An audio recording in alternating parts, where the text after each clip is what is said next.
Berkhamsted, a London commuter town in Hertfordshire. A quiet place where nothing much happens and locals like it that way. That is until 2012, when something quite extraordinary happened.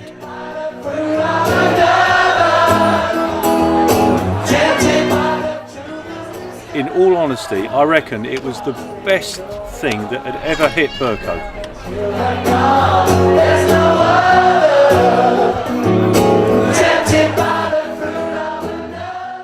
Greg and I had put on a couple of small events on this veranda, and it involved Shane and the house band. And bless Shane, said, "Look at this! Isn't this a gorgeous place to have a music festival? Look at the vista. Look, it's a natural amphitheatre." It happened to get together. There was him driving it. There was myself and about 4 or 5 other guys who'd never done anything like it before. There was a point in my life where I was having a midlife hiatus, and perhaps what other people do, like buy a fast car or try and date somebody completely unsuitable. You know, my dream was obviously Cameron Diaz or someone else, so that was never going to happen. So I thought, well, let's divert all my energies into putting on a music festival.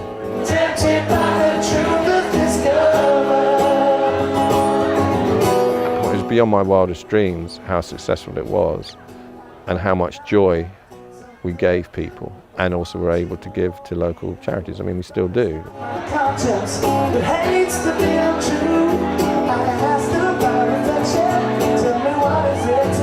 Beer tents, Portaloos, St John's. We were completely at random with the finances. We started with no money. We were spending it like it was water, and we ended up, I think, spending something like 70 grand on something we'd never tried before. When you start one of these things, you need all money up front. That's what, because they're really quite right, it needs paying. And you can't sell any tickets until you've got any acts. You can't get any acts unless you've got any money. One of the group gave me a couple of invoices and said they need paying, and it was the headline acts. They need their second instalment. And I said, so paying them with what? We haven't got any money. A local musician without whom it would never have started, a guy called Andrew McCory-Shan. He said, I will fund the deposits for all the acts.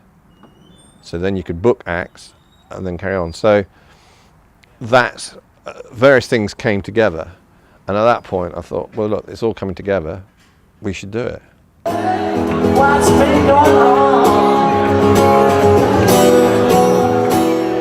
I came back from holiday and the ticket sales had only, I think we sold about 1,200 tickets. What we didn't know was how supportive the town would be.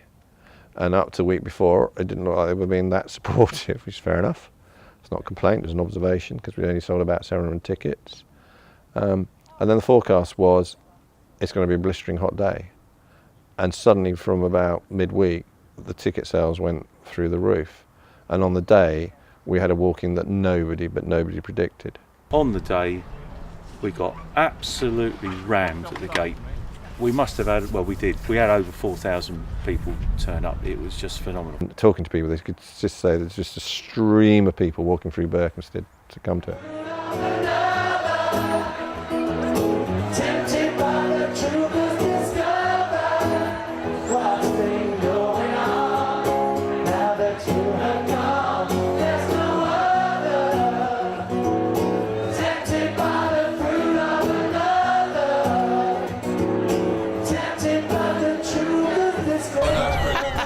Just fantastic. Is he filming now? Yeah. All right, say something nice. Well, it's just such a shame that we got this atrocious sunny weather. My bar, I'd set up an outside bar. They were queuing from about 12 o'clock onwards. There was constantly a 50-yard queue.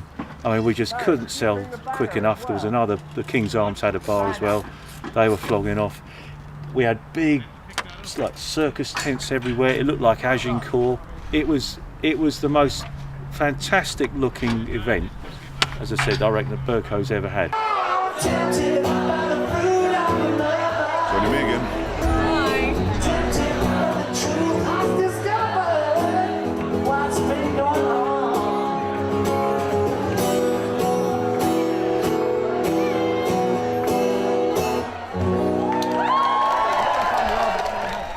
So after 2012, which was an amazing success and financially, because we'd said we would give money to local causes, we just did it. What we stupidly, and there's no other word for it, is we gave all our fund to local causes. So we were back to square one. We swore afterwards, Charlie and I, that never ever, be so flippant with money. I mean, we got away with it just because of the weather. What we should have done, and I think people would have, the community would have accepted, is if you'd only made a percentage donation and said, actually, folks, we can't give all the money we've made because you're back to where you started. But that's what we did. I mean, it was an incredible amount of money we gave away, and I don't belittle that, and I'm glad those causes benefited. But it meant we were back to ground zero. From then on, we've just limited it to, a budget a third of that size. So we couldn't do it the next year because there was no money. And then you think, well, there's a part of you think, well, we've achieved our aim. We've donated 12, 15 grand to local causes. We've made 3,000 people happy. Why do it again? And then you think, well, actually, we can. There's a good model here.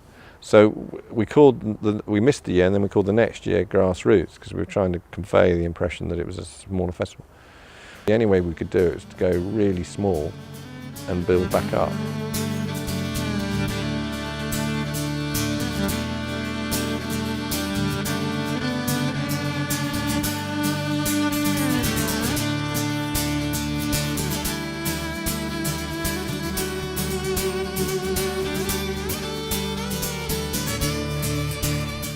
BerkoFest 2016 will build on the progress made the year before, but caution will continue to be the watchword.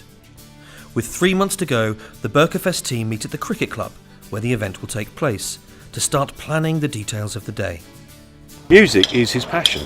He's just mad about it. He's forever going to open mic nights and saying this. And that's just the sort of guy he is. He just loves his music. He loves the whole buzz of festivals. He loves his beer.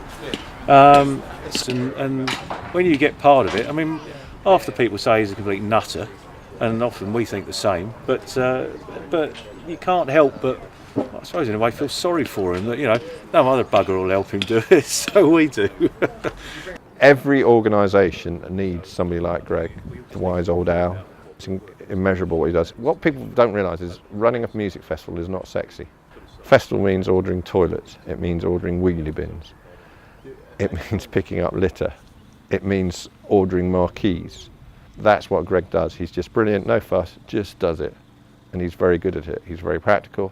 He's also very good at reining me in, because I get very emotional and I'm not practical, and sometimes I run off on a tangent.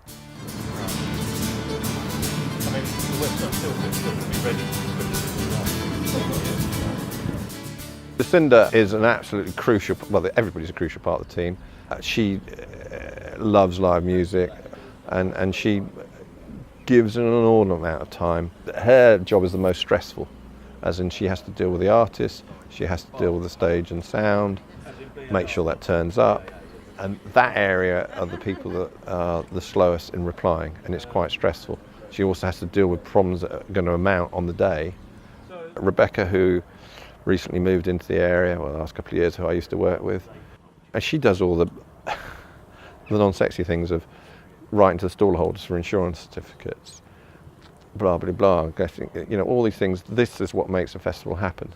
And she's our secretary as well, so she does all the minutes and things like that. Absolutely brilliant, and a really kind person. Then there's Maggie. She's lovely. She's, again, come on board in the last couple of years. She's brilliant at doing the kind of marketing, the Facebook, the social media, help set up the website. Again, she hates meetings, so she never comes to meetings. She just wants to quietly get on with it. I think you find with our other team members, they don't want it publicly known. They just want to quietly get on and give. The lineup for BerkoFest 2016 is a mix of new faces and experienced acts like Republica, Miles and Erica from The Wonder Stuff, and James Walsh from Star Sailor, all compared by comedian and radio star, local man Robin Ince. Robin Ince is just amazing, the host, you know. He helps immeasurably. He's brilliant on the day. Are you going on? Shall I introduce you then? Are you checking first of all? He gives his time. You can't put a price on that. He's not going to jump up with us, is he? No. We haven't got that kind of money. I feel like the Trojans.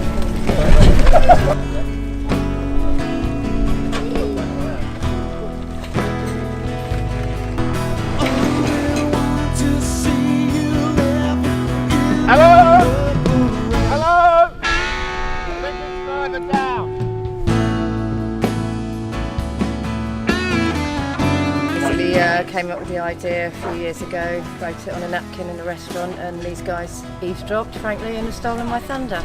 Pocketed the money, and I'm here doing the bends and leaflet dropping. It's great. I'm Binns. Yeah, I'm Emma Binns. Yeah, no, I wanted to make sure we did something a bit more sustainable this year, so I set up recycling.